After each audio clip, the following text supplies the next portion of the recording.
पद कमला कोटि चंद्रा सुशीतला जे चाया जगत जुड़ाय जे चाया जगत जुड़ाय हेना निताय विने भाई राधा कृष्ण पाइते नाय द्रोणा करी धर नितायर पाय द्रोणा करी धर नितायर पाय से संबंध नहीं जा वृथा जन्म गेलता से पशु बड़ दुराचार से पशु बड़ दुराचार निताय नाम बोलिला मुखे मजिला संसार सुखे विद्याकुले की करिवे तार विद्याकुले की करिवे तारा अहंकारे मत्त हुआ निताय पद पसरिया असत्य रे सत्य करि मानी असत्य रे सत्य करि मानी नितायेर करुणा हवे ब्रजे राधा कृष्ण पावे धरो नितायेर चरण दुखानी धरो नितायेर चरण दुखानी नितायेर चरण सत्य तहार सेवको नित्या निताय पदो सदा करो आशा निताय पदो सदा करो आशा नरोत्तम बड़ दुखी निताय मोरे कर सुखी राखो रंग चरणेरो पाशा राखो रंग चरणेरो पाशा हरे कृष्णा कृष्णा कृष्णा हरे हरे हरे राम राम राम हरे हरे दुकूलं बिभ्राणाम् अथ कुचतटे कञ्चकपटम्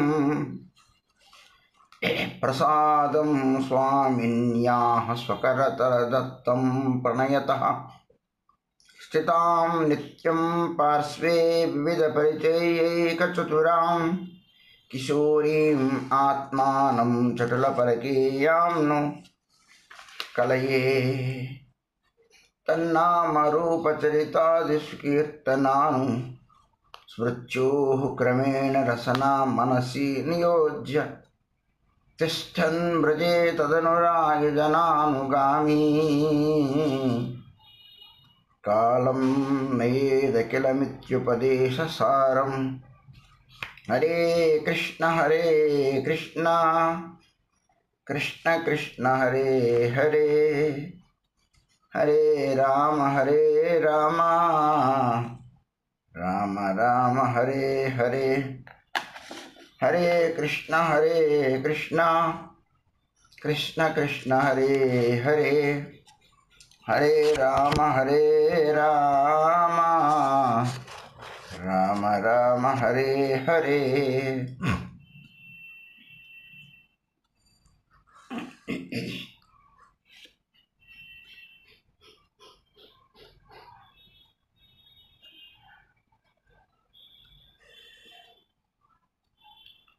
ప్రియ భక్తులందరికీ ప్రణామములు. శ్రీ నరహరి చక్రవర్తి ఠాకూర్ విరచిత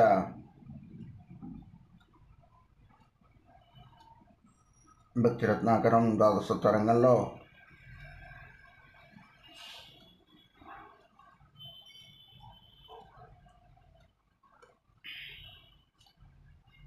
మహాప్రభు వారి వివిధ లీలల్ని గురించి ఈశాన్ ఠాకూర్ వారు నరోత్తం శ్రీనివాస్ రామచంద్ర కవిరాజుల వారికి చెబుతూ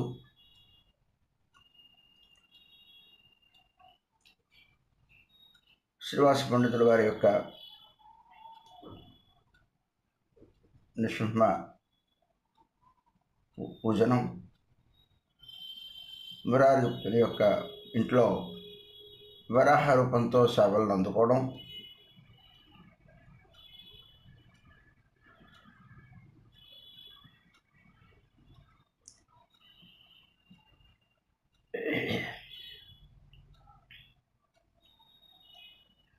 భక్తులు మహాప్రభు యొక్క ఆత్మప్రకాశాన్ని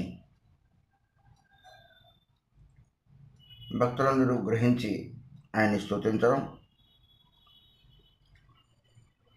వాళ్ళందరూ ప్రేమపూర్తులై ఆక్రందనం చేయడం, ఇవన్నీ మనం శ్రవణం చేస్తూ ఉన్నాం.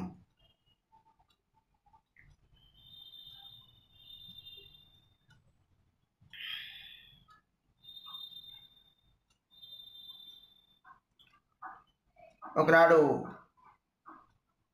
నిత్యానంద ప్రభు వారు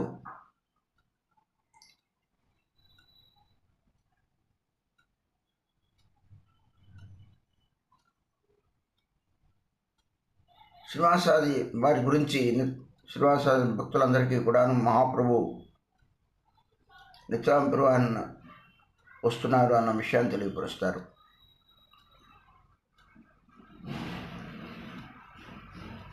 ఎవరికి నిత్యానంద ప్రభు గురించి తెలియదు.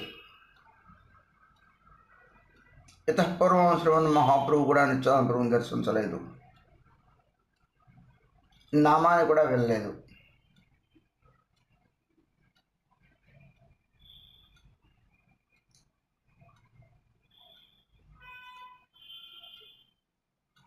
మరి నిత్యానంద ప్రభు అన్న ఆయన గురించి ఆ పేరు ఆయన రావడం గురించి ఎలా తెలిసింది మహాప్రభు? మహాప్రభు నవద్వీపాన్ని వదిలి ఎక్కడికి వెళ్ళలేదు.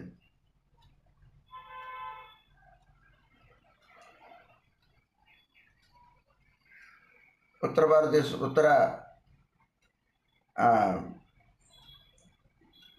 పూర్వ వంగదేశానికి వెళ్ళానంతవరకే కానీ వంగదేశంలో నదియాన్ని దాటి ఇంకెక్కడికి వెళ్ళలేదు. పూర్వ వంగదేశం కూడా కేవలం తపన మిశ్రను ఉద్ధరించడానికి వెళ్ళాడు.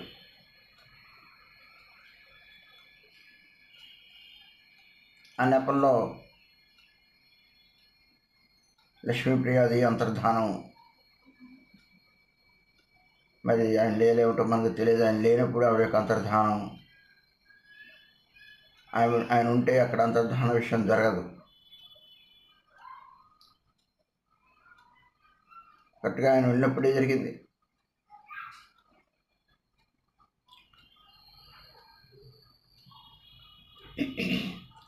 మా భగవంతుని యొక్క ప్రతి ఒక్క స్టెప్లో ఏదో ఆంతర్యం ఉంటుంది. అయితే నిత్యానంద ప్రభు వస్తున్నారు అని చెప్పారు. అసలు ఆ నిత్యానంద ప్రభు మాటని అన్నాడు వెళ్ళలేదు.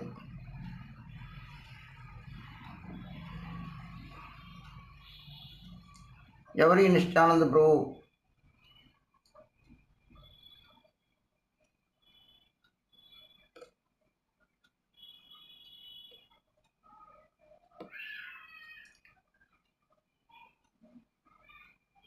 బీరభూమ్ జిల్లాలో ప్రాచీన నగరం ఏకచక్క,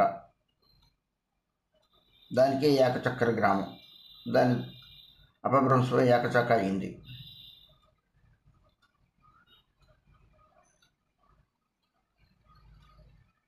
నిత్యానంద ప్రభు యొక్క పుత్రుడు వీరచంద్ర ప్రభు, వీరభద్ర ప్రభు అని కూడా అంటారు.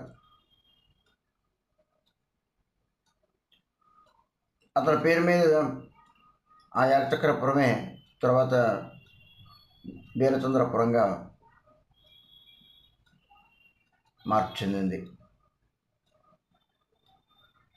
మహాప్రభు ఆరోహించడానికి పూర్వమే మైథిలి బ్రాహ్మణుడైన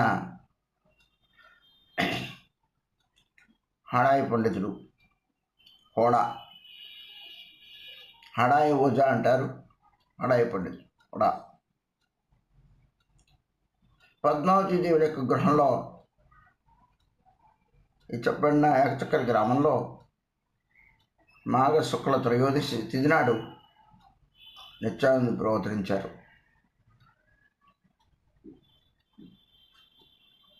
ఒక వైష్ణవ సన్యాసి అతిథి రూపంలో వారింటికి రావడం జరిగింది.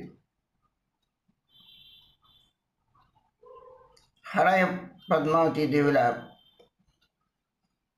ప్రాణాధికుడైన ప్రాణస్వరూపుడైన నిత్యానంద ప్రభువునకు ద్వాదశ వర్షములు 12 సంవత్సరాలు అయినప్పుడు ద్వాదశ వర్ష ప్రాయంలో ఉన్నాడు. ఈ 12 సంవత్సరంలో ఆ పిల్లవాడిని చూచి ఈ పిల్లవాడిని నాకు భిక్షగా ఇమ్మని కోరాడు వాళ్ళ ఇరువురిని.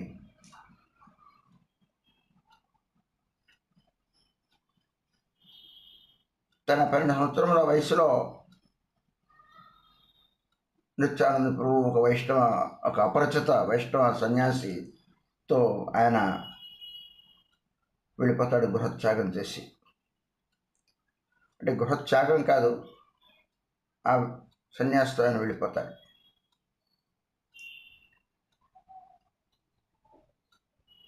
ఆ సన్యాసితో పాటు నిత్యానంద ప్రభు చాలా సంవత్సరాలు తీర్థభ్రమణం చేస్తారు. పశ్చిమ భారతదేశంలో పశ్చిమ దిక్కు భారతదేశానికి పశ్చిమ దిక్కున పడమర దిక్కున భ్రమణం చేసేటప్పుడు నిత్యానందతో షపార్షద మహాప్రేమికుడైన శ్రీ మాధవేంద్ర పురిపాదుల సాక్షాత్కారం, ఆయనతో వార్తాలాపం జరుగుతుంది. ఎంతో ప్రేమ ఆలాపం కూడా జరుగుతుంది. నిత్యానంద ప్రభు మాధవేంద్ర పురిపాదుల వారి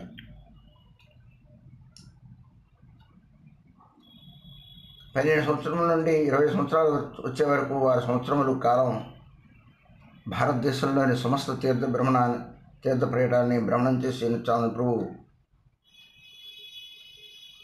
చివరికి బృందావనం చేరుకుంటారు.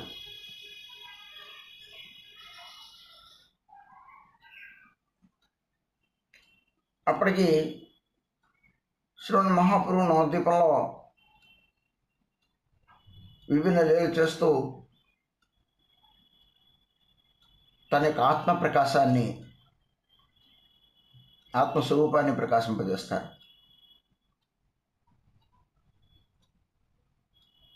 నిత్యానంద ప్రభు బృందావనంలో వెయిట్ చేస్తూ ఉన్నారు. మహాప్రభు యొక్క మహాప్రకాశం జరిగిన తర్వాత తాను నవద్వీపానికి వెళ్ళడం గురించి, మహాప్రభు గురించి ఆయనకి తెలియదు, బాహ్యానికి మన ఆలోచనలో.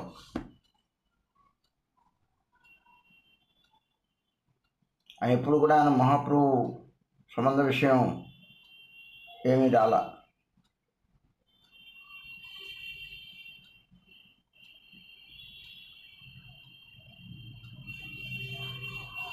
మాధవేంద్ర పురిపాదుల వారి విషయం విని ఉండొచ్చు, ఎందుకంటే ఈశ్వరిపాదుల వారు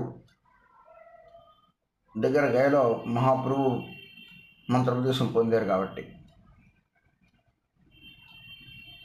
గురువుగారు మంత్రోపదేశం పొందినప్పుడు తన గురువేమిటో కూడా చెప్పడం జరుగుతుంది. అంటే బాహ్యానికి నేను చెబుతున్న ఈ విషయాలన్నీ కూడా మామూలుగా జనరల్గా. కానీ నిత్యానందపురం విషయం ఇక్కడ ప్రసక్తి రాదు. కానీ నిత్యానందపురకు మహాప్రభు గురించి తెలుసు, మహాప్రభుకి నిత్యానందపురం గురించి తెలుసు. ఇరువురు కూడా ఏనాడు చూసుకోలేదు, ఏనాడు పేరు వెళ్ళలేదు. కానీ నిత్యానందపురం అనే పేరు మహాప్రభు ముఖతః వెలువడింది.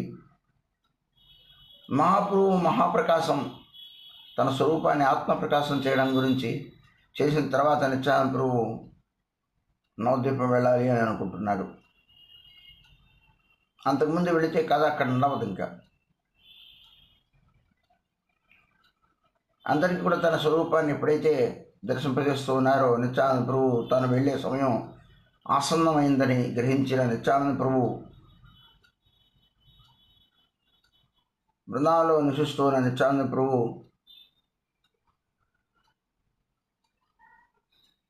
మహాప్రభు ఆత్మప్రకాశం చేశారు అనే విషయాన్ని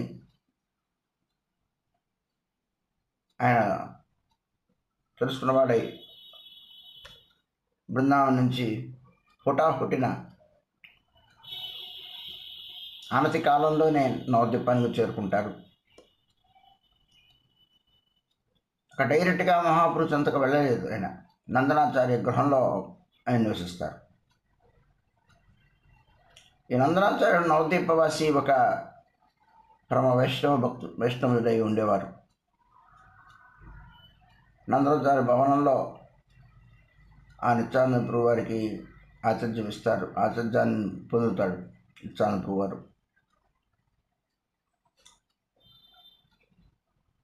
ఇటుపక్క శ్రవణ మహాప్రభు నిత్యానంద ప్రభు ఆగమనానికి పూర్వమే వైష్ణవులందరితోనూ దగ్గర చెప్తారు. ఇలాగా 2-3 రోజుల్లో నిత్యానంద ప్రభు అనే ఒక మహాపురుషుడు ఈ నవద్వీపానికి వస్తున్నారు అని.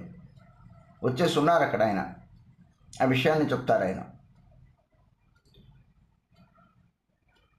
అప్పుడు ఏమైందంటే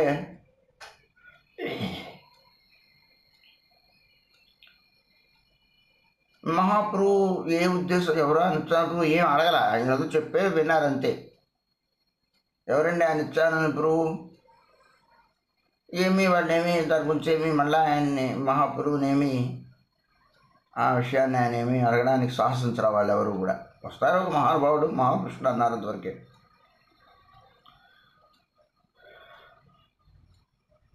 ఏ రోజునైతే నిత్యానంద ప్రభు వచ్చేసి నవద్వీప నందనాచార్య గృహంలో ఎప్పుడైతే వచ్చేసి ఉన్నారో, ఏ రోజైతే వచ్చి ఉన్నారో ఆ రోజు సమస్త వైష్ణవుల దగ్గర మహాప్రభు ఏమన్నారు అంటే,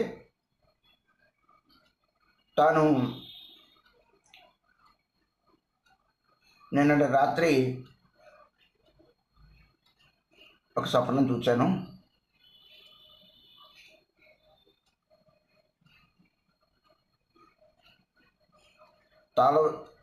ధ్వజ రథారూఢుడై మరి నీలవస్త్ర పరిధానం చేసిన వాడై ఒక మహాపురుషుడు నందనాచార్య వారి నవద్వీపానికి వచ్చి ఉన్నారు. తన గృహానికి వచ్చి ఉన్నారు. నేను స్వప్నం చూశాను, నా దగ్గరకు వచ్చినట్టు ఆయన నేను చూశాను అని చెప్పి హరిదాస్ ఠాకూర్ వారిని మరి శ్రీవాస పండితుల వారిని నవద్వీపంలో మీరు నవద్వీపం వెళ్ళి ఎక్కడ వచ్చారు ఆ మహాపురుషుడు, కొత్తగా మన ఊరు వచ్చిన నవద్వీపానికి వచ్చిన మహాపురుషుడు ఎవరో మీరు కనిపెట్టరండి, మీరు ఆయన్ని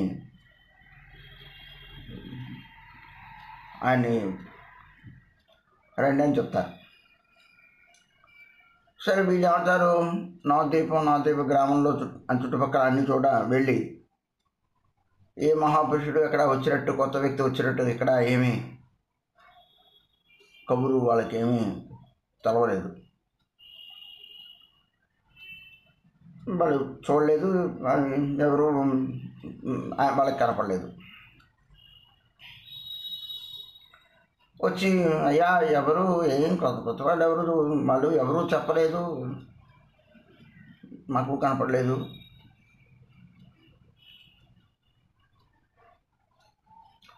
మహాప్రభు ఆ నిర్ణయం తీసుకొని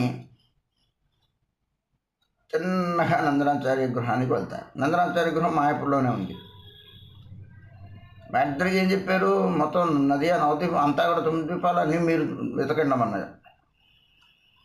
అన్నీ వెతికారు కానీ ఎక్కడ ఏం కనపడలా. మహాప్రభు గురించి తీసుకొని చిన్నగా నిత్యానందులు ఉన్న నందనాచార్య భవనానికి వారు చేరుకున్నారు.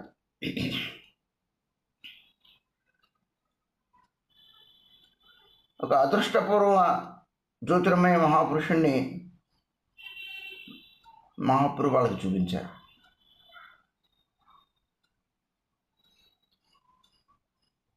నేను నిత్యానంద ప్రభు అని చెప్పేనే ఇదిగో ఈయన అంటూ ఆయన చూపించి వారికి పరిచయం చేశారు.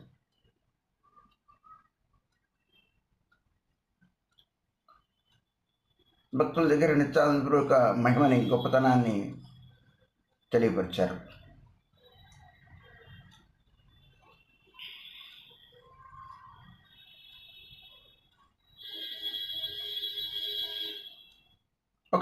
ఒక పూర్ణిమ నాడు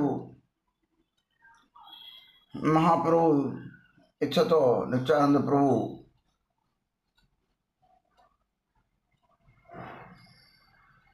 వ్యాస పూజ చేయాలని సంకల్పించారు.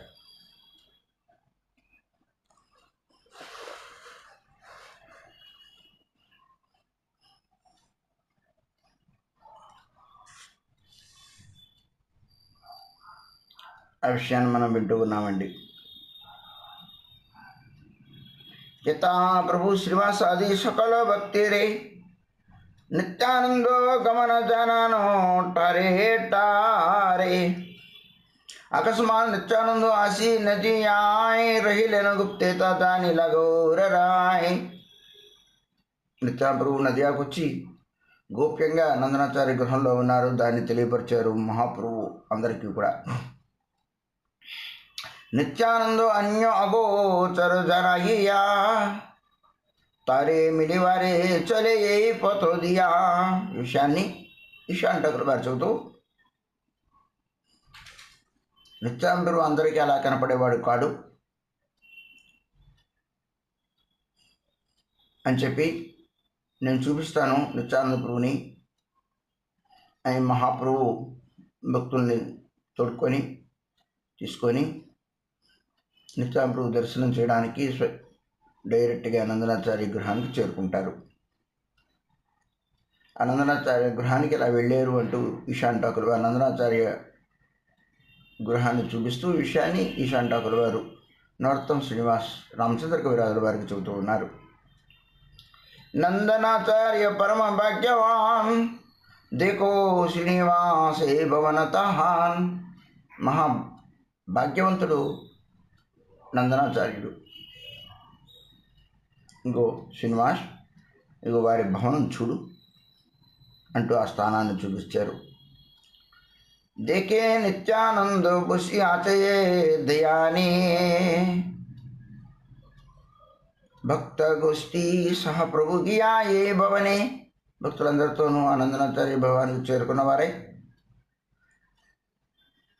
ధ్యానంలో నిమగ్నుడై ఉన్న నిత్యానంద ప్రభు వారిని దర్శింపజేశారు.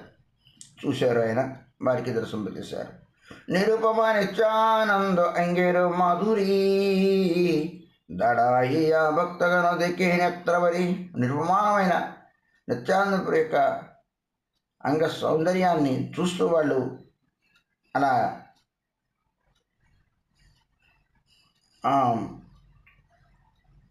కను రెప్ప వేయకుండా అలాగా ఆశ్చర్యంగా, ఒక అద్భుతంగా, ఒక అదృష్టపూర్వంగా ఉన్న ఆ మహాపురుషుని వాళ్ళందరూ చూస్తూ ఉండిపోయారట భక్తులందరూ కూడాను. నిత్యానంద సమ్ముఖే విలసే విశ్వంబర్ నిత్యానంద దేకే ప్రభు శోభ మనోహర్.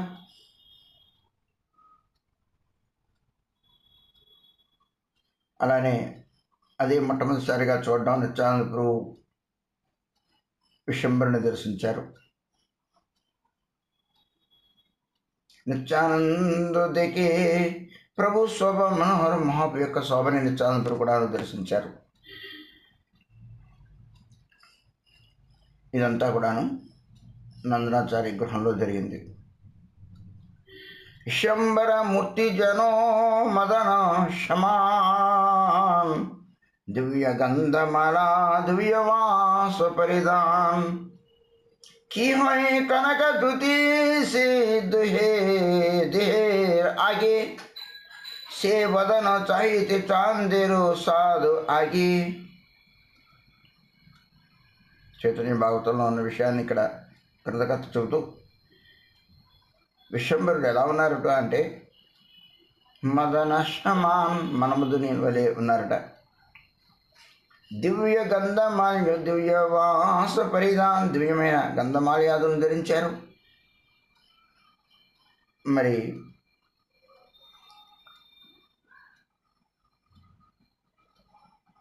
చక్కటి పంచకట్టుతో ఉన్నారు. కిహాయ్ కనక జ్యుతి సే దుహేర్ ఆగే సేవదన చహితే చాందేరు సాద్ లాగే. ఆ శరీరం నుంచి ఆ కనక జ్యుతి, ఆ కాంతి ఏదైతే ఉన్నదో, బంగారపు కాంతి,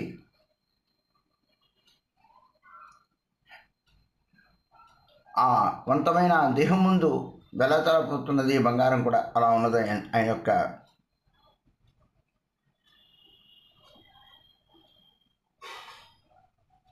చంద్రుడు ఆ శరీరం నుండి తన ముఖాన్ని చూసుకోవాలన్నంత అది ప్రతిబింబిస్తోంది అనమాట ఆ శరీరం. బంగారం, కొత్తగా బంగారం, మేలిమి బంగారం, ఎంత మేలిమి బంగారం అయినప్పటికీ కూడా ఆ మేలిమి బంగారం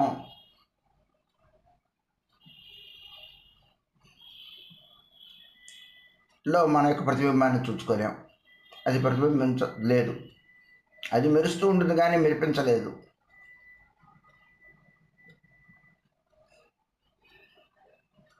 కానీ మహాప్రభు శరీరంలో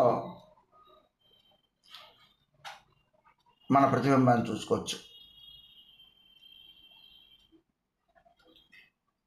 చంద్రుడు తన మొహాన్ని చూసుకోవాలి అనుకుంటున్నట్టు ఆయన యొక్క శరీరం అనే అద్దం ముందు తన చంద్రుడు తన ప్రతిబింబం చూసుకోవాలి అన్నంత సౌందర్యంగా ఉంది అది. అందుకే అక్కడ ప్రతిబింబిస్తుంది అన్నమాట ఆ శరీరం.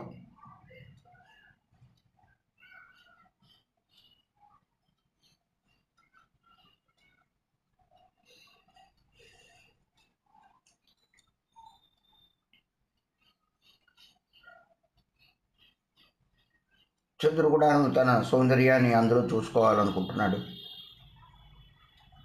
సిద్ధాంత దిగితి హరే ముక్తారమాన్, శ్రీ కేశవ వందన దికి నరహే జ్ఞాన్. ముత్యములు చాలా తెల్లగా, ముత్యాల లాంటి తెల్లదనాన్ని ముత్యాలతో పోలుస్తూ ఉంటారు.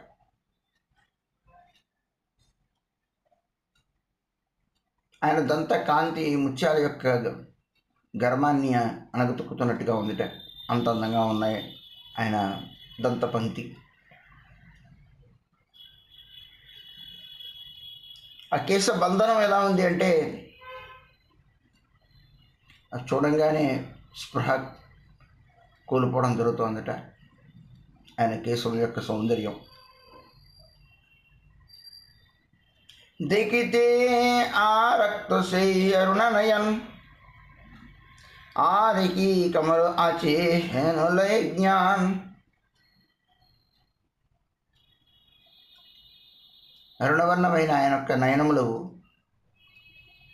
యొక్క కొనల్లో ఉండే ఆ రక్త వర్ణము ఏదైతే ఉందో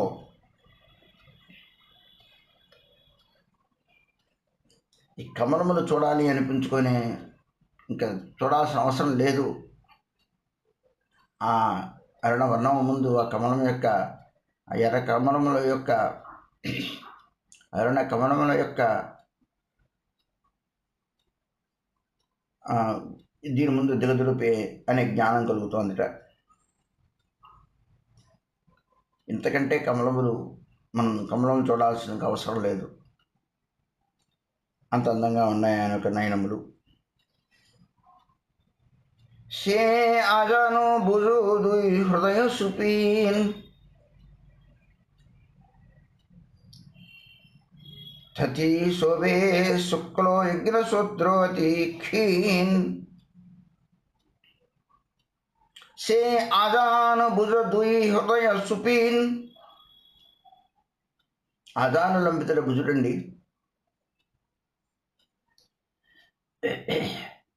అవి తామరతూడుల్లా ఉన్నాయి. ఇంతంత లావులావుగా కాకుండా నాజూగ్గా, చక్కగా, అందంగా.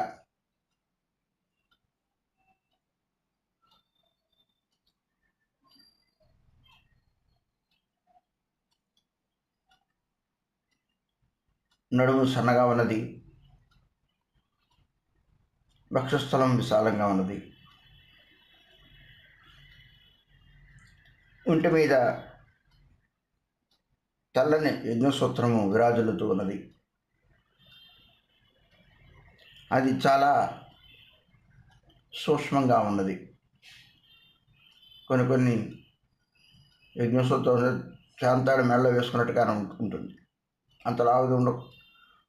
అది అది పత్తితో చేసింది కాదు, దారంతో చేసింది.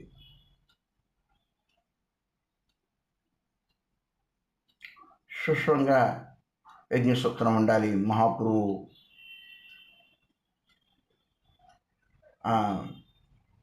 ఒంటి మీద శోభిల్లతో ఉన్న యజ్ఞసూత్రం చాలా సూక్ష్మంగా ఉన్నది. క్షీణంగా ఉన్నది. క్షీణంగా అంటే చాలా నాజుగ్గా ఉందన్నమాట. చూడముచ్చటగా ఉన్నది.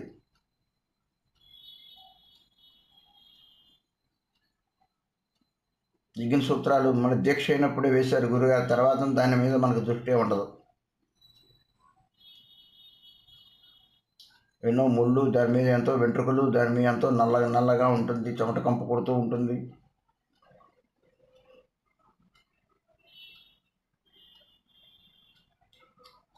మూడు మందికి మనకు కనపడుతూ ఉంటారు. నడుగు చుడుతూ ఉంటారు.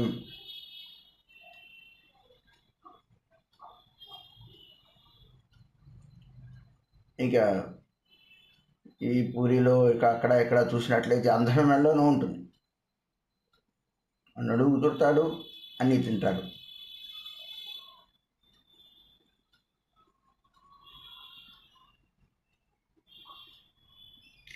నడువుకి అలా భుజం నుంచి కిందకి పడకూడదు. భుజం నుంచి కింద తీసేసి నడువు చుట్టేస్తాడు.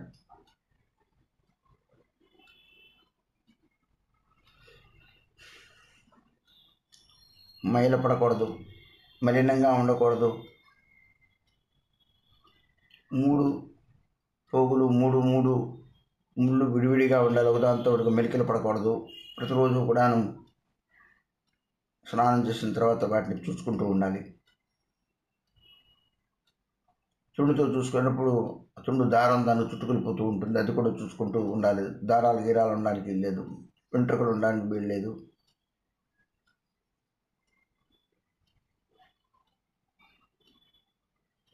ఎల్లప్పుడూ శుభ్రంగా ఉండాలి. పవిత్రంగా ఉండాలి.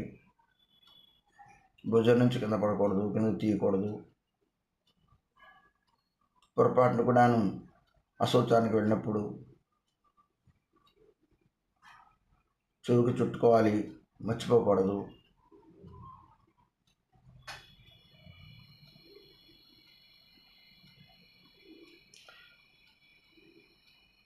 కనీసం 2 సార్లు అయినా మధ్యాహ్నం చేయలేకపోయినా, కుదరలేకపోయినా సంధ్యావందనం చేయాలి. సంధ్యావందనం ముందు పవిత్రమైన ఆసనం మీద కూర్చొని ఆచమనం చేయాలి.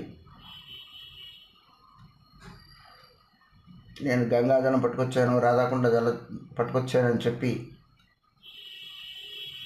ఏదో ప్లాస్టిక్ బాటిల్లో వేసి, అది స్ప్రింక్లింగ్ బాటిల్లో వేసి ఏదో ఇలా చేతిలో అనుకొని నుంచొని ఆ గోడకున్న నిలువుటద్దం మీద బొట్టెట్టేసుకొని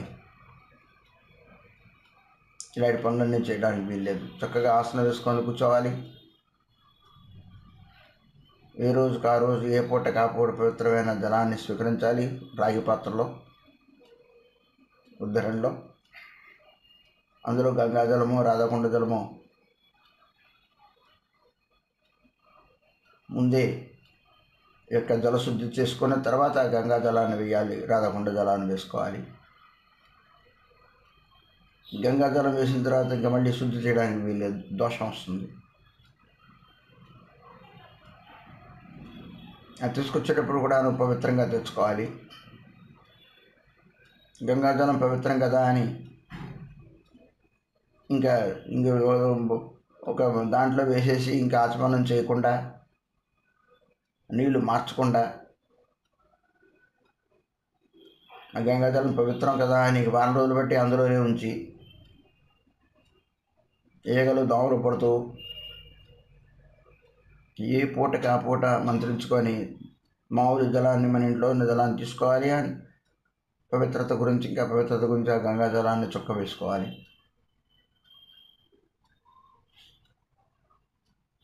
చక్కగా పూర్వ దగ్గర కూర్చొని తిలకం పెట్టుకోవాలి. ఆచమనం చేసి ఆచమనం ముందు ఆచమనం శుద్ధి చేయాలి, తాను శుద్ధి అవ్వాలి. ఆచమనం చేసి తర్వాత తిలకం పెట్టుకొని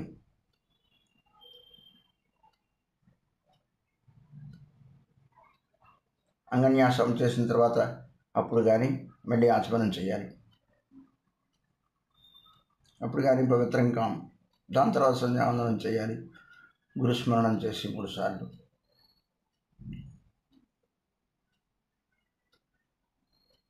ఈ పవిత్రమైన భావంతో దుస్తులతో ఆసనం కూడా పవిత్రంగా ఉండాలి. సంధ్యావందనానికి పడే ఆసనం మీద భోంచేయకూడదు, ఇంకెవరికి కూర్చోవడానికి ఇవ్వకూడదు. భార్యకు ఉండాలి, భర్తకు ఉండాలి, పిల్లలు ఉన్నట్లయితే పిల్లలకు ఉండాలి. ఒకే ఆసనం 10 మంది కూర్చోకూడదు.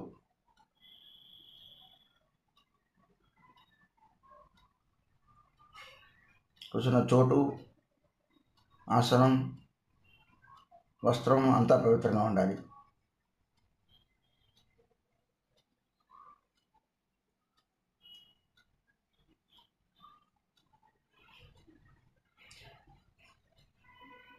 అదండి మహాప్రభు చల్లని సూక్ష్మమైన యజ్ఞ సూత్రాన్ని ధరించి ఉన్నారు. లలాటే విచిత్ర ఊర్ధ్వ తిలక సుందర ఆభరణ వినే సర్వ అంగ మనోహర్. లలాట ముందు విచిత్రమైన ఊర్ధ్వ పుండ్ర తిలకాన్ని ధరించి ఉన్నారండి. ఎలాంటి ఆభరణములు లేకుండానే శరీరానికి ఎంతో సౌందర్యవంతులుగా ఉన్నారు మహాప్రభు. అంగం చాలా మనోహరంగా ఉన్నది ఆయన శరీరం. కివాహై కోటిమణి సే నక చాహితే సే హాస్ దేకితే కివా కురివి అమృతే. ఆయన నక కాంతి చూచి కోట్లాది మనులు ఆ నక్క కాంతిని దర్శిస్తూ ఉన్నాయట. మనల యొక్క కాంతి చాలా మళ్ళా మెరుస్తోంది అంటాం, కానీ ఆ మళ్ళు కూడాను ఆ నక్క కాంతిని దర్శించాలి అన్నంత సౌందర్యంగా ఉందిట మహాప్రభు నక సౌందర్యం. ఆయన నవ్వులు చూసి అమృతం వర్షిస్తోంది ఆ నవ్వు నుండి. అమృతం తాగాల్సిన అవసరం లేదు. ఆ నవ్వుని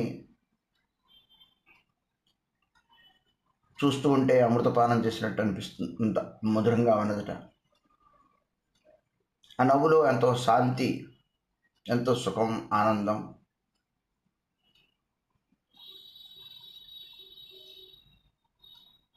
కలుగుతోంది. విశ్వంబర స్వభాదికి నిత్యానంద రాయ్ కహితే కి జాని జై జై ఉల్లాస ఆయ్. నిత్యానంద ప్రభు వారు ఇటువంటి శ్రవణ మహాప్రభు యొక్క సౌందర్యాన్ని దర్శించిన వారై చాలా ఉల్లాసత హృదయుడయ్యారు. నిత్యానంద చంద్రేర్ అంతర ప్రకాశితే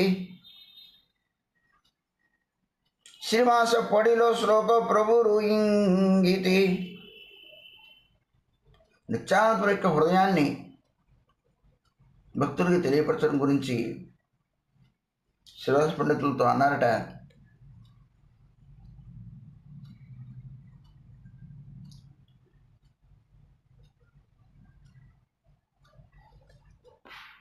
శ్లోకాన్ని చదవమని.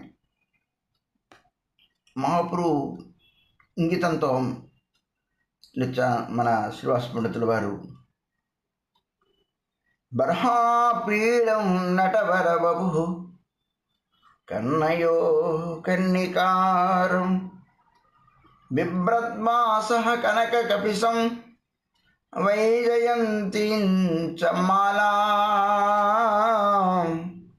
రంధ్రాన్ వేణోరధరసుదయా పూరయన్ గోపవృందైః బృందారణ్యం స్వపదరమణం ప్రవిశత్ గీతకీర్తి.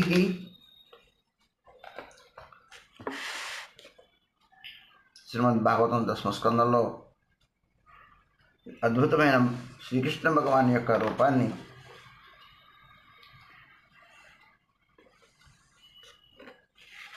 ఇక్కడ వర్ణించడం జరిగింది.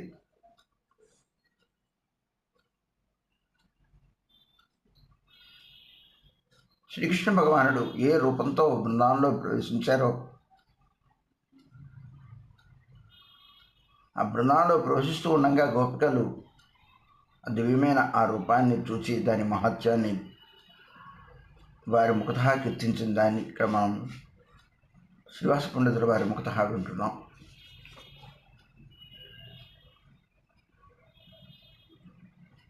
ఎలా ఉన్నట్ట శ్రీకృష్ణుడు? బర్హాపీడం, బర్హ ఆపీడం. బర్హం అంటే నవలపించం, ఆపీడం అంటే తలపాగా.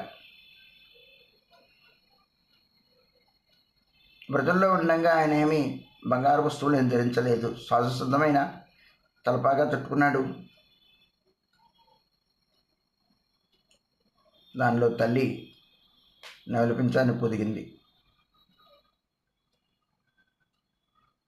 నా పిల్లవాడు వనంలో తిరుగుతూ ఉంటాడు, పాములవి తిరుగుతూ ఉంటాయి, నవలపించం చూచి పాముల దగ్గర రావు అంటూ యశోదమ్మ నవలపించాన్ని పెట్టేది. వ్రతంలో ఎక్కడ పడితే ఎక్కడ నెమలికలు పడి ఉంటాయి. ఈ సంవత్సరం ఆ సంవత్సరం నెమలికలు విడిపోతూ ఉంటాయి, మళ్ళీ కొత్త ఈకలు వస్తూ ఉంటాయి మగ నెమలికి. ఆడ నెమలికి నెమలికలు ఉండవు.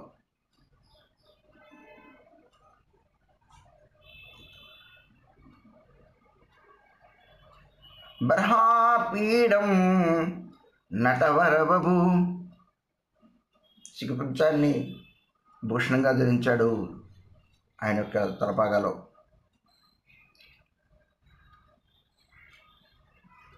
కన్నయో కన్నికారం, కన్నముల యందు కన్నికార పుష్పం ఉందిట.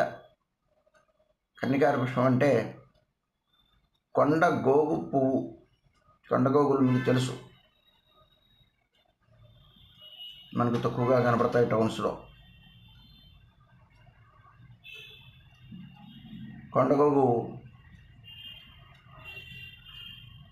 కాయతో బొంగరాలు ఆడుకోవచ్చు.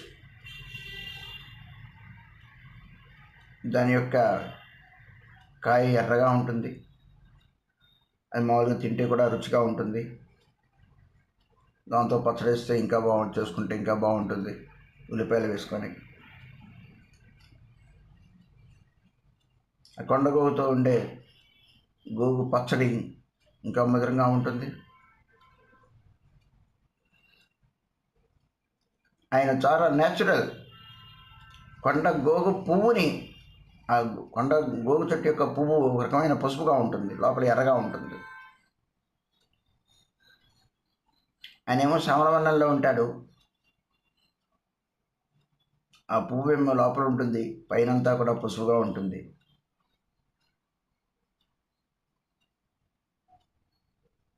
విచిత్రమైన పువ్వు. ఆ పువ్వుని ఎవరు పూజకు వాడరు, కానీ భగవంతుడు శిరోధారి చెవులికి ఆభరణంగా ధరించాడు. ఆయన గోపకుమారుడు, గోవుల్ని కాచేవాడిని నేను అన్నట్టు తన రూపంలో కూడాను తన సహజ స్వభావాన్ని, మాధుర్యాన్ని మనకు చూపిస్తూ ఉన్నారు. ఈ లోకంలో ఎవరు కూడాను గోగు పువ్వుని ఎవరు ధరించరు. కానీ శ్రీకృష్ణుడు సౌందర్యాలకు సౌందర్యుడు. ఆయన కన్నయో కన్నికారం, కన్నముల యందు కన్నికారాన్ని ధరించాడు. చెవుల యందు కుండలాలు ధరించాలి. ఆయన కొండగోగు పువ్వుల్ని ఎలా ధరించాడో మరి ఎలా ధరించట.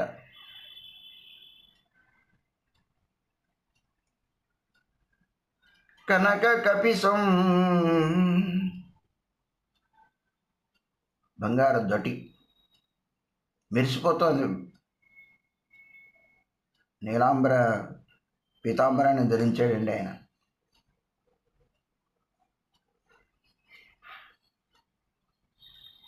వైజయంతిమాలా, వైజయంతిమాల పంచ పుష్పములతో తయారు చేసిన ఆపాద మస్తకం, ఖాళీ బొటన వేలు దాకా వేలాడుతూ, మెడ నుంచి బొటన వేలు దాకా వేలాడుతూ ఉన్న మాల పంచపుష్పములతో. ఆ పుష్పములన్నీ కూడాను వనపుష్పములతో, దానికి వనమాల అని కూడా అంటారు. వనపుష్పములతో చేసిన మాల. అది నాభి వరకు కాదు, అది కింద బొట్నవేలు వరకు వేలాడుతూ ఉంటుంది. 5 వర్ణములతో కూడిన 5 రకమైన పుష్పములతో కూడిన మాల అది. అదండి, ఇలా ఉన్నాడు. అని ఇంకెలా ఉన్నారు? నటవర వపు, నటవర వేషంలో ఉన్నాడండి. ఆయన నడుస్తూ ఉంటే నృత్యం చేస్తున్నాడా అన్నట్టుంది.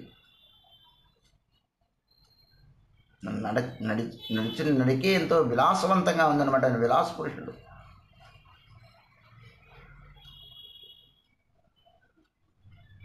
ఆయనలో ఎంతో చాపల్యతతో కూడాను గాంభీర్యత ఉన్నది, ఎంతో సౌందర్యం ఉన్నది,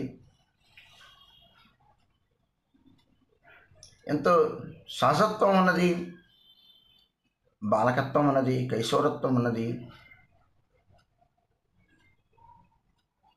మధురత్వం ఉన్నది, మాధురిత్వం ఉన్నది, మోహనత్వం ఉన్నది, ముగ్ధత్వం ఉన్నది. అంతయు కూడాను పోగుపోసి ఆ కృష్ణుని యొక్క రూపంలో కనపడుతుంది మనకు. నటవరవపు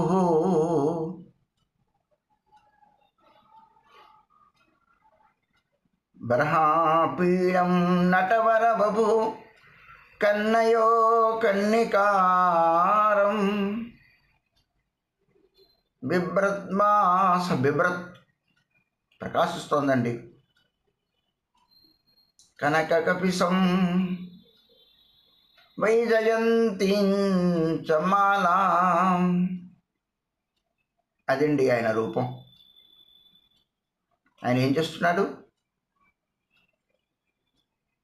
రంధ్రాన్ వేణో అదర సుధయా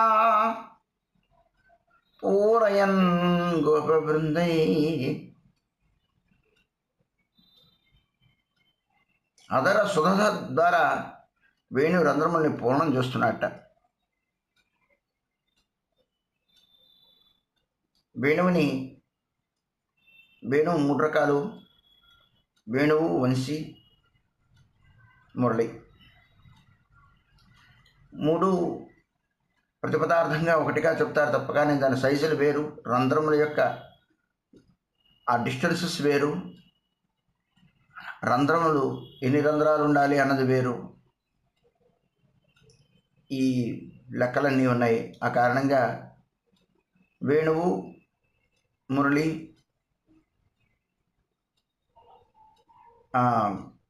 ఇంకోటి చెప్పాను వంశీ, ఈ 3 పర్యాయ పదములే కానీ 3 యొక్క లక్షణములు వేరు, ఆకారములు వేరు, సైజులు వేరు, రంధ్రముల యొక్క ఎడమలు వేరు. అదండి, ఆయన 3 వాయిస్తాడు. అందుకనే వంశీధారి, వేణుధారి, మురళీధరి.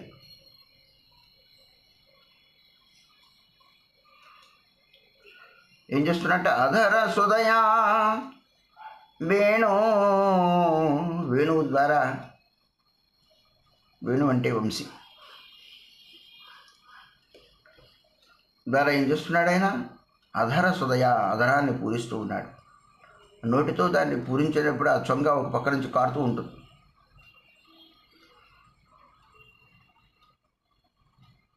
గోపికలు వేణువు చేసుకున్న భాగ్యాన్ని చూసి నిరంతరం కూడా ఆయన అధరామృతాన్ని కొలుతున్న వేణువుని చూసి వాళ్ళు ఈర్ష్య పొందుతారు.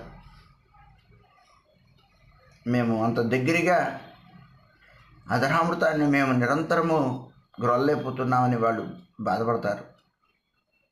వేణు యొక్క భాగ్యాన్ని వాళ్ళు కొనియాడతారు. తమ దుర్భాగ్యాన్ని వాళ్ళు నిందించుకుంటూ ఉంటారు. అవన్నీ ఆపోరయ్యని ఆయన పూరిస్తూ ఉన్నట్ట. ఆయన పూరించకపోతే ఆయన నోటితో వాటిని ఇలా ఇలా అనాలి. ఆ స్వరములు కలపాలంటే ఆ రంధ్రాలను కూడా అప్ అండ్ డౌన్ చేస్తూ ఉండాలి, పై అంటూ ఉండాలి, కిందకి అంటూ ఉండాలి. అవి ఉంటే కానీ సప్త స్వరాలు దాని నుంచి రావు. శ్రీకృష్ణ భగవానుడు అలా పూర్ణం చేస్తూ ఉన్నట్టంటే నడుస్తూ ఉన్నాడు. ఆయన ఊగుతూ ఉంటే వనమాల ఇటు ఇటు ఊగుతోంది. ఆ కన్నికార పుష్పములు అటు ఇటు కూడా అందంగా ఊగిసలాడుతూ ఉన్నాయి. ఆ పుష్పాలు ధరించేటప్పుడు, ఇంటి నుంచి వెళ్ళేటప్పుడు ఆ ధరించే విధానాన్ని బట్టి ఆయన ఏ దిక్కుకు వెళ్తాడో ఆ మెల్ల వేసి ధరించే ఆ విధానాన్ని బట్టి ఆ దిక్కుకి ఇవాళ కృష్ణుడు వెళ్తున్నాడని వాళ్ళకి ఇంగితంగా తెలుస్తుందండి. గోపికలందరికీ, రాధాజు సకులందరికీ కూడా.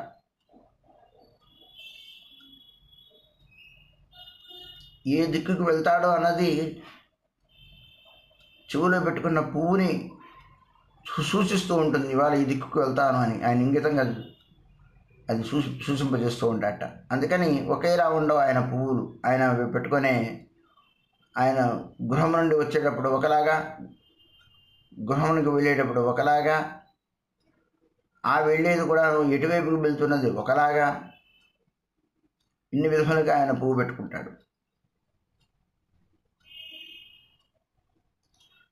చూసే వ్యక్తులకు, సాధారణ వ్యక్తులకు విభిన్నంగా అలంకారం చేసినట్టుగా కనబడుతూ ఉన్నప్పుడు కూడాను గోపికలందరికీ ఆ సూచనలు, అవన్నీ కూడాను సూచనలు. ఆయన హృదయాన్ని వాళ్ళు చూరగొన్నవారు కాబట్టి ఆయన హృదయం వాళ్ళకి తెలుసు. ఎలాంటి ఇంగితం లేకుండానే ఉత్తినే కేవలము ఆయన చేష్టల ద్వారానే వాళ్ళు ఆయన హృదయాన్ని తగ్గట్టుగా వాళ్ళు నడుచుకుంటూ ఉంటారు.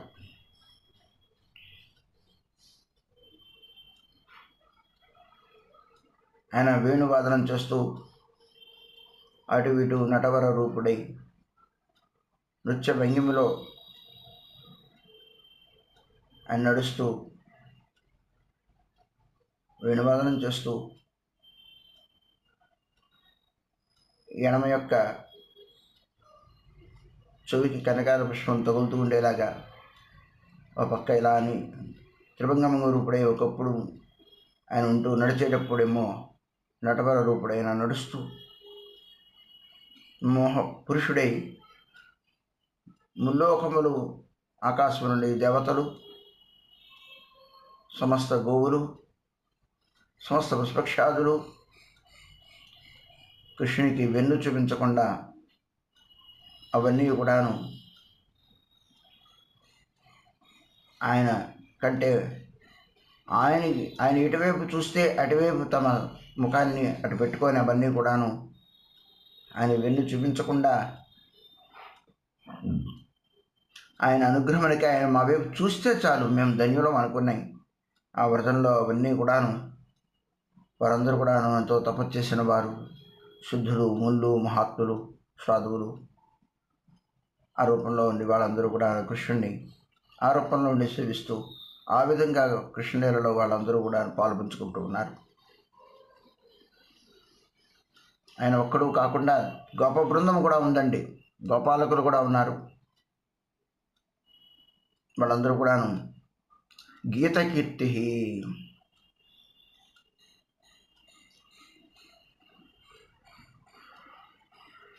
ఆయన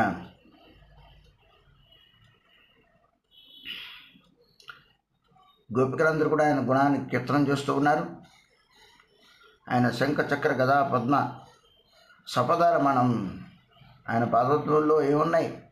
ఎన్నో గుర్తులు ఉన్నాయండి. 24 రకాల గుర్తులు ఉన్నాయి. శంఖ చక్ర గదా పద్మ ఎన్నో అంకుశ గుర్తులన్నీ ఉన్నాయి. అవన్నీ కూడాను అంకితం చేస్తూ కాళీ పాదముల ద్వారా, బృందావనం ఎందుకు పవిత్రమైనది అంటే తన కాళీ పాదముల ద్వారా తన పాదధూళిని భూదేవి హృదయం ముందు ప్రతిష్ఠితము చేస్తూ తాను రమణించిన కారణం చేత బృందావనం గోవులు, గోపాలుడు, కృష్ణుడు, గోపికలు ఆయన ప్రేమలో వితరణ చేస్తున్న అక్కడ సమస్త ప్రాణులన్నీతో పునీతమైనది ఆ బృందావన భూమి. ఎంతోమంది సాధు పుంగవులు తపోభూమి ఆ బృందావన భూమి. అందుకనే బృందావన భూమికి ఏదో ఒక క్షేత్రంలో ఒక స్థానమునికే, ఒక విగ్రహమునికే ప్రాధాన్యత ఉన్నది. అది శ్రీరంగం చెప్పండి, అది తిరుపతి చెప్పండి, అది జగన్నాథం చెప్పండి, పూరి చెప్పండి, ఇంకెక్కడ ధామైనప్పుడు కూడాను ఆయన శ్రీమూర్తి రూపంలో అక్కడ విలసిల్లుతూ సేవలను అందుకుంటూ అనుగ్రహిస్తూ ఉన్నారు. భక్తానుగ్రహకారకుడే, లోకానుగ్రహకారకుడే. బృందావనం అంతయు కూడాను శ్రీకృష్ణ యొక్క ప్రతిరూపం. బృందావనం ఏదో ఒక గుడి యొక్క ప్రాధాన్యత కాదు అక్కడ. అసలు బృందావనమే ఒక శ్రీకృష్ణుడి యొక్క విరాట్ స్వరూపం. బృందావనంలో శ్రీకృష్ణుడు ఎంత దూరం విచరణ చేశారో తన గోవులతో, అంత దూరం బ్రజమండలం. అక్కడ ధూళి కణములన్నీ కూడాను ప్రేమ కణములు. అక్కడున్న వ్రజవాసులు చేసే సమస్త ప్రాణులు ప్రేమనివ్వడం కాదు, అక్కడ ధూళి కూడాను ప్రేమని ప్రసాదిస్తుంది. ఆ ధూళిని అంతటినీ కూడాను ఆయన పవిత్రం చేసి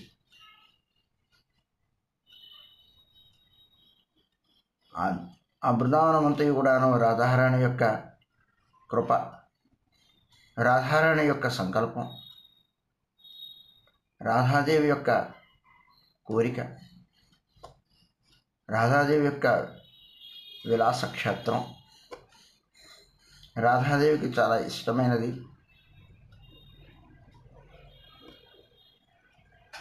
కాబట్టి వ్రతంలో ఇక్కడ చాలా విశేషమైన స్థానము, అక్కడ విశేషమైన స్థానము అంటూ ఏమీ లేదు.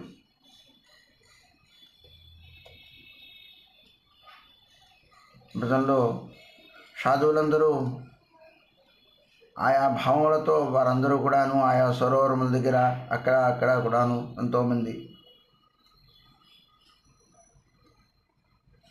ప్రబోధానంద సరస్వతి పాదుల వారు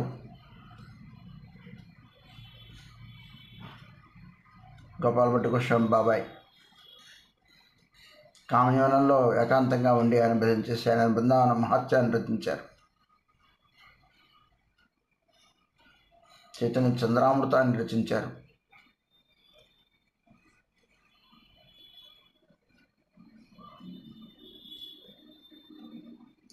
బృందావన మహిమామృతాన్ని, బృందావన మహత్యాన్ని దర్శించి ఆయన ఎంతో గ్రహించారు. ఆయన ఎక్కడో కామ్యమనంలో ఆయన ఒక చోట ఉండి ఆయన భజించారు.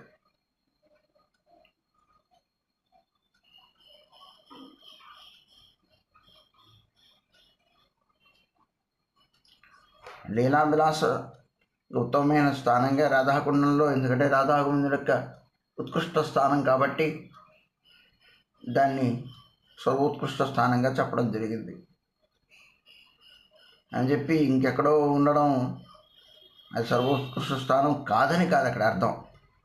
లీలానుగుణ్యంగా లీలా అనే విషయంలో అక్కడ సంపూర్ణ లీలాని, రాధాగోవిందుల యొక్క పరిపూర్ణ ప్రేమని అక్కడ ప్రకాశింపజేశారు ఆ సరోవర రూపంలో.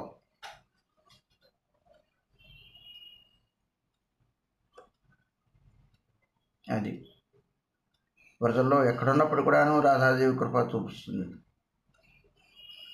రాధాదేవి కృపతోనే బృందావనంలో ఉండగలం.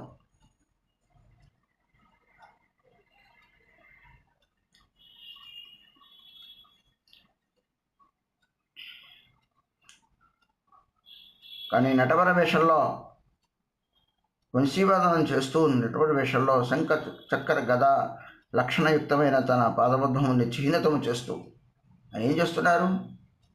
పాదబద్ధం ఆయన కదా చిహ్నం చేస్తున్నారు. నడుస్తూ ఉంటే ఆయన పాదముద్రలన్నీ కూడా అక్కడ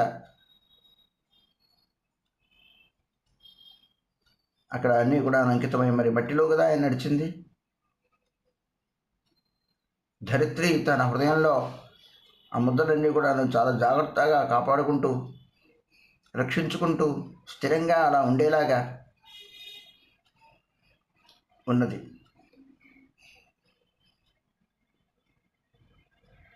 దానికి మన ప్రమాణం చూడండి. మనకి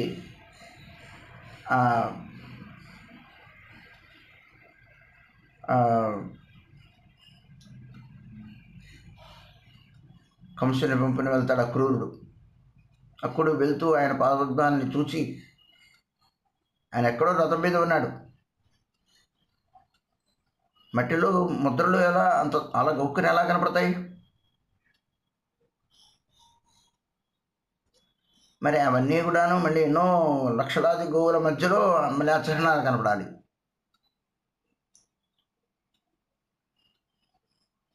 కానీ ధరిత్రి ఆయన పాదపద్మాన్ని తన హృదయంలో భద్రంగా దాచుకుంది. ఆయన పాదపద్మాన్ని దాచుకున్నది చూడగలిగాడు. అందుకనే పాదపద్మాన్ని భగవంతుని యొక్క కృపతో అక్రూరుడు హృదయాన్ని తెలుసుకున్నవాడే భగవానుడు ఆయన పాదపద్మ దర్శనాన్ని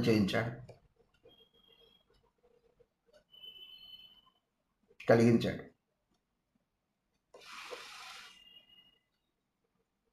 భక్తుల యొక్క దృష్టి ఎప్పుడు కింద ఉంటుంది, అహంకారి యొక్క దృష్టి ఎప్పుడు పైన ఉంటుంది. కాబట్టి ఆయన చరణ దర్శనం ఎలా లభిస్తుంది?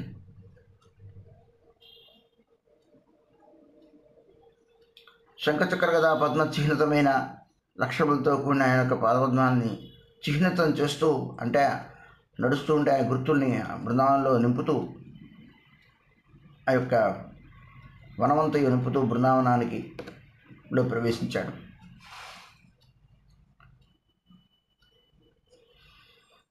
అలా సందర్భంలో ఆయన మన నుండి వస్తున్న ఆయన్ని చూసి గోపికలందరూ కూడాను ఆయన మహత్యాన్ని ఈ విధంగా కీర్తన చేశారు. బర్హాపీడం నటవరవపు కర్ణయో కన్నికారం బిభ్రద్మాసః కనక కపిసం వైజయంతీం చ మాలాం రంధ్రాన్ వేణోరతరసుదయా పూరయన్ గోపవృందై బృందారణ్యం స్వపదరమణం ప్రావిశద్ గీతకీర్తి. గీతావళి పూజ్యపాద దామోదర గారు ఆ గీతావళిని రీప్రింటింగ్ చేయడానికి అందులో తప్పులు చూడరా, అర్థాలు రాయరా అంటే నేను వెనకాలకు అర్థాలు రాశాను చాలా కీర్తనలకి. నేను కొవ్వూరులో ఉన్న సందర్భంలో అప్పుడు ఖాళీ ప్రెస్లో ఈ శ్లోకం చాలా, ఆ ఖాళీ ప్రెస్లో ఏ శ్లోకం రాయాలో తడువుకోకుండా ఈ బర్హాపీఠం అనే శ్లోకాన్ని భగవంతుడు స్ఫురింపజేశాడు. ఆ శ్లోకం అక్కడ రాయడం జరిగింది. అదేదో తలుచుకుని చేసిందేం కాదు. ఆ ప్రూఫ్తో ఆ ఖాళీ శ్లోకంలో ఏదైనా శ్లోకం పెడదాము అనగానే ఆ బర్హాపీఠ శ్లోకాన్ని అక్కడ రాయడం జరిగింది. ఇప్పటికీ కూడా ఇన్ని పుస్తకాలు చేస్తున్నప్పుడు కూడా బర్హాపీఠం అనే ఆ శ్లోకం ఇప్పటికీ కూడాను ఆ శ్లోకాన్ని ఎలా ప్రింట్ అక్కడ ఎందుకు రాశా, అప్పుడేమో ఖాళీగా ఉన్నదని నేను రాశా. సైజులు మారినా, పుస్తకాలు మారినా, పాయింట్ మారినా, ప్రింటింగ్ మారినా ఆ శ్లోకం మటుకు అలా ఉండిపోయింది. అది అంటే నేను అహంకారం చెప్పడం కాదు, భగవంతుడు స్వీకరించాడు, గురువులు స్వీకరించారు. నేను యథాలాపంగానే రాశాను, కానీ చాలా ఆ శ్లోకం అంటే చాలా నాకు ప్రాణం. ఆ శ్లోకం చాలా నన్ను చాలా ఇష్టమైంది అని చెప్పడానికి ఆ ఒక్క శ్లోకం ఎంతో అమూల్య రత్నంగా నేను భావిస్తూ ఉంటాను. ఆ శ్లోకాన్ని శ్లోకంగా కాకుండా చాలా మధురమైన పదార్థంగా స్వీకరించడం జరుగుతుంది. అలానే ఎన్ని మందిరాల్లో ఎన్ని సింహాసనాలు మారినప్పటికీ కూడాను నా ముందే బోడు సార్లు సింహాసనాలు మార్పులు జరిగాయి. బృందాదేవునికి ఐరన్ స్టాండ్ చేయించాను, ఇక్కడ అక్కడ చెన్నగుడిలోనూ అక్కడ, అది మరకు మారలేదు, అలానే ఉంది. అది కర్ర స్టాండ్ చేయించవచ్చు కదా, కానీ భగవంతుడు స్వీకరించాడు. ఐరన్ స్టాండే ఉంది. అంత అందమైన సింహాసనం ముందు ఐరన్ స్టాండ్ బాగుండదు నిజానికి. కానీ అప్పట్లో నాకు ఒక భక్తురాలు, వాళ్ళ భర్త డ్రైవరు ఆర్డీఓ ఆఫీస్లో, అలా ఆయనతో పరిచయం. ఆవిడ భార్య వస్తూ ఉండేది. నేనంటే ఆవిడకి చాలా మంచి అభిమానం. ఒకసారి నేను పుష్కరానికి వెళ్ళినప్పుడు ఎన్నో సంవత్సరాల తర్వాత అరుచుకుంటూ రమణబాబు రమణబాబు అంటూ అరుచుకుంటూ వస్తాను. నేను అసలు నా దృష్టిలో వినపట్ల, ఎంతో కోలాహలంగా ఉంది. గోదావరి నదిలో స్నానం చేసి నేను వచ్చేస్తూ ఉన్నాను. ఆవిడ వెనకాల నుంచి పరిగెత్తుకుంటూ నన్ను చూసింది. నేను తిరగకపోవడం వల్ల అవునా కాదా అనే సందేహం ఆవిడికి. అక్కడ వస్తున్నా అందరూ కూడా ఏమండి మిమ్మల్ని ఎవరో పిలుస్తున్నారండి, ఆవిడ పరిగెత్తుకుంటూ వస్తుంది. వెనక్కి చూసినప్పటికల్లా ఆవిడే అరుచుకుంటూ వస్తుంది. అలాగా అంటే నేను ఇదేదో గొప్పతనంగా చెప్పడం కాదు, అభిమానం అనేది అంత గొప్పగా ఉంటుంది. ఆవిడ గారు అది చేసి ఇచ్చింది. నేను చెప్పానమ్మా ఇది చేసివని. చాలా చిన్న వస్తువే, ఆమె చాలా మంచి పవిత్రమైన భావన కలిగిన స్త్రీ. పెద్ద వయసు కూడా ఉండదు, ఆమె సుమారు ఒక 35 ఏళ్ళు అప్పటికి ఉండొచ్చు ఆవిడ. ఆ విధంగా ఆ ఆవిడ సేవని అక్కడ గ్రహించాడు. కొన్ని వస్తువులు ఎవరు మార్చలేరండి, ఎవరు తీసేయలేరు. భగవంతుడు స్వీకరిస్తాడు, స్వీకరించాడు. అది कृष्ण ज्ञान श्लोक सुनी नित्यानंद राय, से भाव आवेशित केवल नहीं गाय. ఈ కృష్ణ ధ్యాన శ్లోక నిత్యానంద ప్రభు విన్నవారై శ్రీనివాస పండితుల వారి ముఖత ఎంత భావావేశుడయ్యాడంటే తహా కేవో నహి గాయ్. ఆ భావావేశాన్ని ఏదో మాటలతో చెప్పనలవి కానిది, అంత భావావేశంలోకి ఆయన ఎంతో భావావేశపూర్ణుడైపోయాడు. ఆయన నిత్యానంద ప్రభు గారు ఎంతో ఆనంద పరవశుడైపోయాడు. ఆ శ్లోకాన్ని వింటూ ఎక్కడికో వెళ్ళిపోయాడు ఆయన. అదండి, దాన్ని మనం మళ్ళా రేపు ఆస్వాదన చేద్దాం. పాంచాగరుష్కృపాసనం వైష్ణవ్యం.